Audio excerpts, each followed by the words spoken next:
ಅಷ್ಟ್ಯಾಕೆ ಗಾಬರಿ ಆಗಿರಿ ಸಿದ್ದರಾಮಯ್ಯನವ್ರ ಬಗ್ಗೆ ನೀವು? ನಿಮಗೇನು ಸಂಬಂಧ ಇತ್ತು? ಇಲ್ಲಿ ವಿಜೇಂದ್ರ ಅವರು ಮಾತನಾಡೋ ಮಟ್ಟಕ್ಕೆ ನಮ್ಮ ಪ್ರಧಾನಮಂತ್ರಿ ಮೋದಿಯವರು ಕೆಳಗಿಳಿದಾರೆ ಅಂದರೆ ಇದಕ್ಕಿಂತ ಅಪಮಾನಕರ ಏನಿರಬೇಕು? ಯಾವ ಹಿನ್ನೆಲೆಯೊಳಗೆ ಯಾವ ಕಾರಣಕ್ಕಾಗಿ ಈ 3 ಸಂದೇಶಗಳನ್ನು ಅವರು ದೇಶಕ್ಕೆ ಕೊಟ್ಟರು ಗೊತ್ತಿಲ್ಲ. ಗಂಭೀರವಾದ ಸನ್ನಿವೇಶವನ್ನು ಎದುರಿಸ್ತದೆ ಅನ್ನೋದನ್ನು ಈ 3 ಸಂದೇಶ ಸ್ಪಷ್ಟ ಮಾಡ್ತವೆ. ಒಮ್ಮಿಂದೊಮ್ಮೆಲೇ ಈ ಮಾತು ಹೇಳಿರೋದು ಏನು, ಅಮೇರಿಕಾದವರು ನಮಗೆ ಅತ್ಯಂತ ತೀವ್ರವಾದ ಅಸಹಕಾರ ಮಾಡ್ತಾಯಿದ್ದಾರಾ? ಇರಾನ್ದವರು ಅಸಹಕಾರ ಮಾಡ್ತಾಯಿದ್ದಾರಾ? ಏನು ಬೆಳವಣಿಗೆ ಆಯಿತು? ಜನರನ್ನು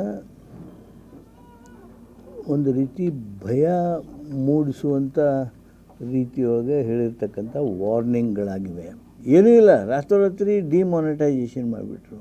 ಮತ್ತೊಂದು ಪಕ್ಷದ ಆಂತರಿಕ ವಿಷಯಗಳ ಬಗ್ಗೆ ನಿಮಗಿರುವಂಥ ಆಸಕ್ತಿ ಇದು ಪ್ರಧಾನಮಂತ್ರಿಗೆ ಇರಬೇಕಾದದ್ದಲ್ಲ.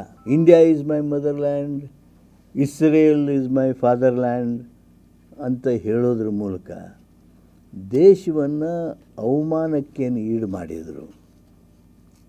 ಎಲ್ಲರೂ ಹಾಸ್ಯದಿಂದ ನೋಡುವಂಥದ್ದನ್ನು ಏನು ಮಾಡಿದರು? ಮಾನ್ಯ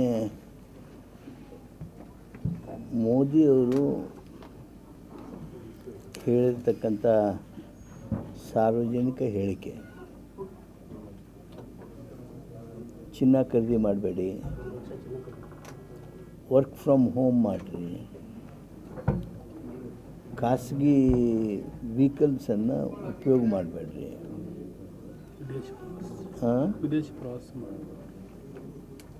ಇವೆಲ್ಲ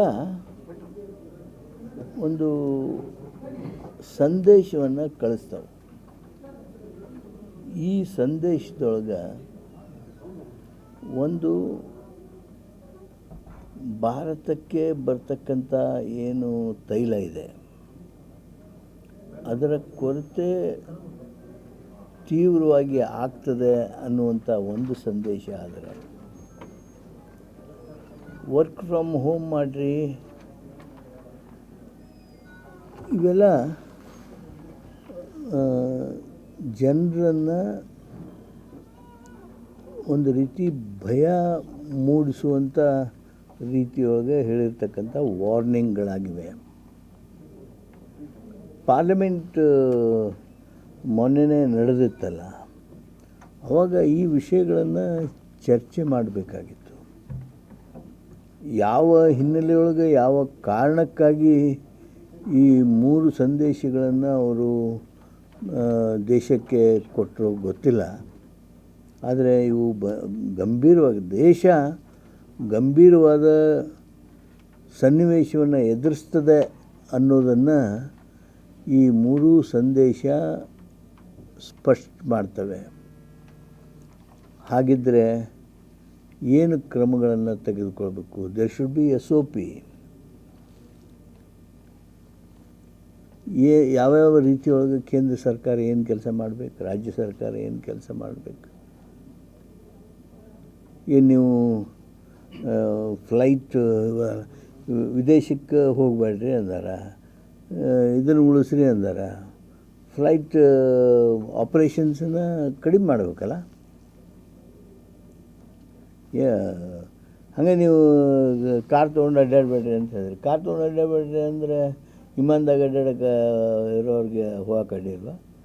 ಅವರಿಗೆ ನಾವು ಕೊರೋನಾದಾಗ ಮಾಡಿದ್ವಲ್ಲ meetings by virtual video conferencing, ಅವ್ನು ಮಾಡೋದಕ್ಕೆ ಸಾಧ್ಯತೆ ಅಲ್ಲ.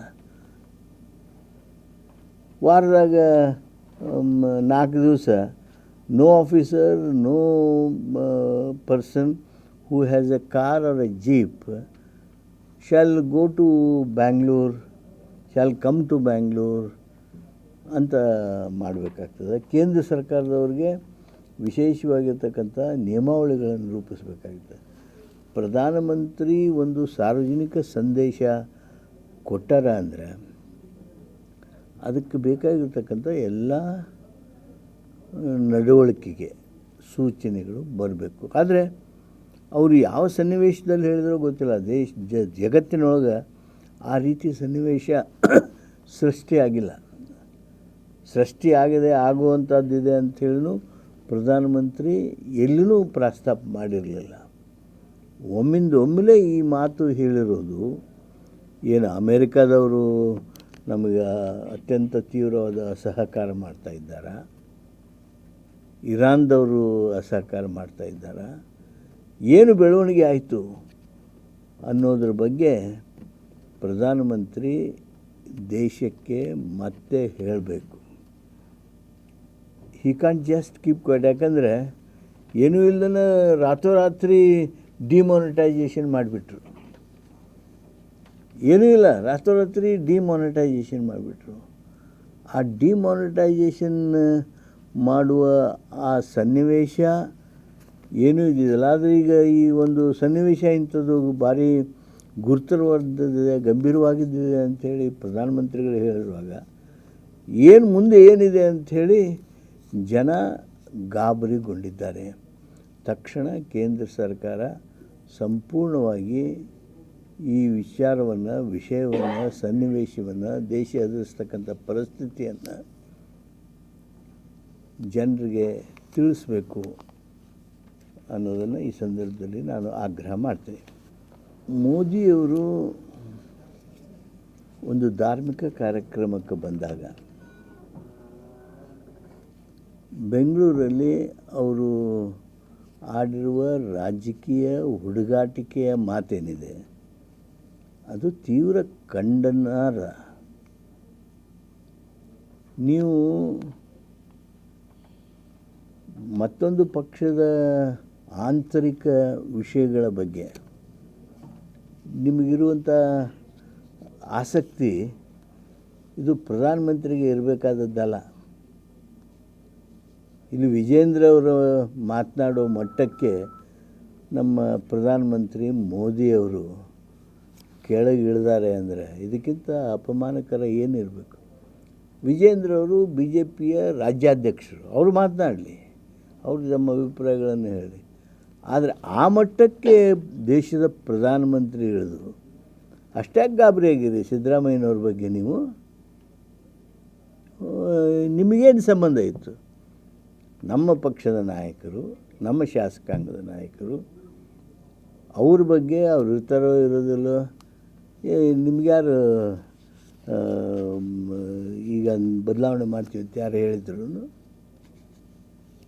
ಈ ರೀತಿ ಲಘುವಾದ ಮಾತುಗಳ ಮೂಲಕ ದೇಶದ ಪ್ರಧಾನಮಂತ್ರಿ ತನ್ನ ಘನತೆ ಗಾಂಭೀರ್ಯತೆಯನ್ನು ಕಳ್ಕೊಳ್ತಾ ಇದ್ದಾರೆ.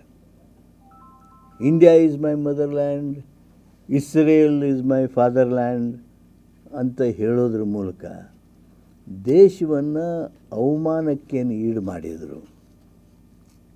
ಎಲ್ಲರೂ ಹಾಸ್ಯದಿಂದ ನೋಡುವಂಥದ್ದನ್ನು ಏನು ಮಾಡಿದರು, ಅದೇ ತೆರನಾಗಿ ಇವತ್ತು ಕರ್ನಾಟಕದ ರಾಜಕಾರಣದ ಬಗ್ಗೆ ಮಾತನಾಡುವಾಗ ಕರ್ನಾಟಕದ ನಾಯಕದ ಬಗ್ಗೆ ಮಾತನಾಡೋಕ್ಕೆ ಹೋಗ್ತಾ ಇದ್ದೀರಿ ಮೋದಿಯವರೇ. ನೀವು ಮಾಡಿರ್ತಕ್ಕಂಥ VBG ಗ್ರಾಮ್ಜಿ ಇದೆಯಲ್ಲ, ಅದಿನ್ನೂ ನೋಟಿಫೈ ಆಗಲಿಲ್ಲ, ಅದಕ್ಕೆ ಹಣ ಬಿಡುಗಡೆ ಮಾಡಲಿಲ್ಲ. ಎಲ್ಲರೂ ಈಗ ಮಳೆ ಬರ್ತದೋ ಇಲ್ಲೋ ಬಿಡ್ತದೋ ಇಲ್ಲೋ ರೈತ ಕಾರ್ಮಿಕರೆಲ್ಲ ಕೂಲಿ ಕೇಳ್ತಾ ಇದ್ದಾರೆ, ಎಲ್ಲರ ಕೆಲಸ ಕೇಳ್ತಾ ಇದ್ದಾರೆ. ಕೆಲಸ ಏನು ಕೊಡಬೇಕು ಏನು ಅನ್ನೋದ್ರ ಬಗ್ಗೆ ಸ್ಪಷ್ಟತೆ ಇಲ್ಲ. ನರೇಗಾನ ಒಂದು ಕಡೆ ಮುಚ್ಚಿಬಿಟ್ರು. ಮುಂದೆ ಏನು ಆಲ್ಟರ್ನೇಟಿವ್ ಪರ್ಯಾಯ ವ್ಯವಸ್ಥೆ ಏನಿಲ್ಲ. ಅವುಗಳ ಬಗ್ಗೆ ಜನರ ಬಗ್ಗೆ ಮಾತನಾಡಬೇಕೇ ಹೊರತು ಈ ರೀತಿ ಸಣ್ಣ ಮಟ್ಟಕ್ಕೆ ಇಳಿದು ರಾಜಕೀಯ ಮಾತು ಏನು ಹೇಳ್ತಾ ಇದ್ದೀರಿ, ಅದು ನಮ್ಮ ರಾಷ್ಟ್ರದ ಪ್ರಧಾನಮಂತ್ರಿ ಆಗಿರ್ತಕ್ಕಂಥವ್ರು ಯಾರು ಈ ಕೆಳಮಟ್ಟಕ್ಕೆ ಹೋಗಿ ಮಾತನಾಡಿರ್ತಕ್ಕಂಥದ್ದು ಇಲ್ಲ. ಕಾರ್ಯಕ್ರಮಗಳನ್ನು ನೀವು ನೋಡ್ತಾ ಇದ್ರೆ ನಮ್ಮ ಚಾನೆಲ್ ಅನ್ನ ಸಬ್ಸ್ಕ್ರೈಬ್ ಮಾಡಿ, ಪಕ್ಕದ ಬೆಲ್ ಐಕಾನ್ ಒತ್ತಿ ನಮ್ಮನ್ನ ಬೆಂಬಲಿಸಿ.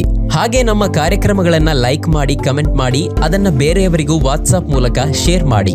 ನೀವು ಹೀಗೆ ಮಾಡಿದಾಗ ನಮ್ಮ ಚಾನೆಲ್ ಮತ್ತಷ್ಟು ಜನರಿಗೆ ತಲುಪಲು ನೀವು ನಮ್ಮೊಂದಿಗೆ ಸಹಕರಿಸಿದ ಹಾಗಾಗುತ್ತೆ.